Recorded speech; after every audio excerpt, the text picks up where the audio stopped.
Well, it was on this day 4 years ago, supporters of then-President Donald Trump stormed the U.S. Capitol in an attempt to stop the election certification. Our Washington, D.C. correspondent Rachel Knapp joining us live from the U.S. Capitol. Rachel, what are you hearing on Capitol Hill about the anniversary of the U.S. Capitol attack? Well, good evening, Mike and Eva. So today's kind of a mix of emotions day. Earlier, about a couple hours ago, there were some people that were celebrating, the election certification process. But then also, when you speak with people like some police officers, this day brings back some pretty rough memories for them. They talk to me about how they have anxiety about, about this day 4 years ago, and how they've had to try to stop people who were trying to breach the Capitol. Even some congressional members that I spoke with talked about how scary this whole situation was. So Mike and Eva, today just brings up a whole mix of emotions. January 6, 2025, snow blankets over the U.S. Capitol building.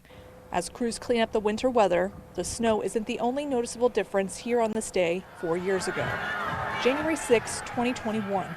It was a very different scene. On that day, Trump continued to claim the 2020 election was stolen. Everyone here will soon be marching over to the Capitol building to peacefully and patriotically make your voices heard. And we fight.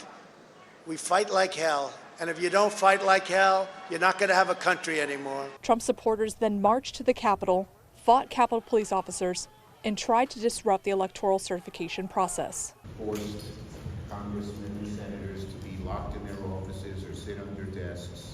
I was ushered out of the Senate chamber. There's no question, none, that President Trump is practically and morally responsible for provoking the events of the day. They were there proud.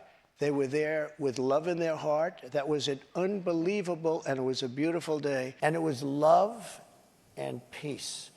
And some people went to the Capitol, and a lot of strange things happened there. A lot has changed since that day 4 years ago. 1,600 people have been prosecuted in connection to the January 6 attacks.